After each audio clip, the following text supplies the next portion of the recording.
नीलमपुर एक श्रापित गांव था। यहाँ हमेशा एक अजीब सा डर का माहौल रहता था। गांव के लोग हर वक्त एक ही दुआ करते, कहीं सिर कटे राई स्टार न आ जाए। रात के वक्त सब लोग अपने घरों के बाहर सोना, जवाहरात और हीरे रखकर सोते, क्योंकि हर रात 9 बजे राई स्टार की आत्मा, जिसका सिर कटा हुआ था, गांव में घूमती थी। राई स्टार के पास एक जादुई झाड़ू थी। इस झाड़ू पर बैठकर वह गांव में घूमता, घर घर जाकर लोगों के सोना, हीरे और जवाहरात उठा लेता। लेकिन जिस भी घर के सामने कुछ नहीं मिलता, वह घर के सब लोगों को एक एक कर मार देता। और यह सिलसिला रोज चल रहा था। गांव वालों को पता था कि इसके पीछे का राज क्या है, लेकिन किसी ने हिम्मत नहीं की इस सच्चाई को समझने की। फिर एक दिन सब कुछ बदल गया। गांव में एक लड़का आया, ज्ञान भाई, राई स्टार का बचपन का दोस्त। वह अपने पुराने दोस्त से मिलने आया था, लेकिन जैसे ही वह राई स्टार के घर गया तो देखा घर पर ताला लगा था। ज्ञान भाई ने गांव वालों से पूछा, लेकिन कुछ लोग झूठ बोलकर इनकार कर गए और कुछ ने उसे मारकर भगा दिया। ज्ञान भाई को अब कुछ गड़बड़ लगने लगी, लेकिन उसने हार नहीं मानी और अपने दोस्त को ढूंढता रहा। सुबह से शाम हो गई, लेकिन राई स्टार कहीं नजर नहीं आया। तभी ज्ञान भाई ने देखा कि गांव में अफरा तफरी मची हुई है। लोग अपने घरों के सामने सोना रखकर अंदर चले जा रहे थे। ज्ञान भाई ने देखा एक घर के बाहर सिर कटा हुआ लड़का कुछ लोगों को मार रहा था, और वह लड़का कोई और नहीं बल्कि उसका दोस्त राई स्टार था।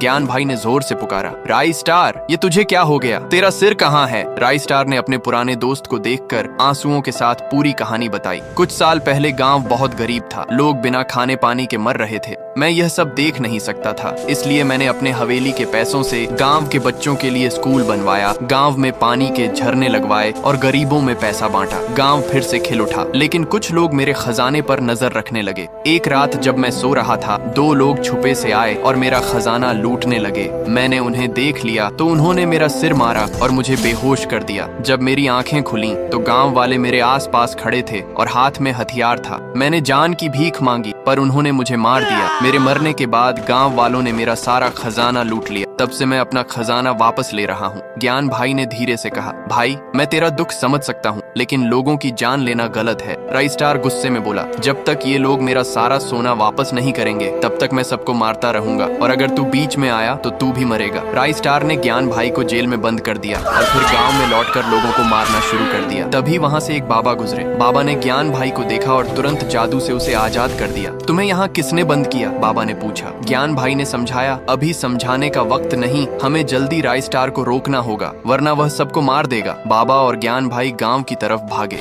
बाबा ने कुछ मंत्र जादुई बोले और राई स्टार एक जगह अटक गया, हिलडुल नहीं पा रहा था। ज्ञान भाई ने गांव वालों को इकट्ठा किया और राई स्टार के सारे पैसे वापस दिलवाए। गांव वालों ने सच में माफी मांगी। राई स्टार ने अपना खजाना वापस पाकर खुशी खुशी अपनी जादुई झाड़ू पर बैठकर वापस चले गए।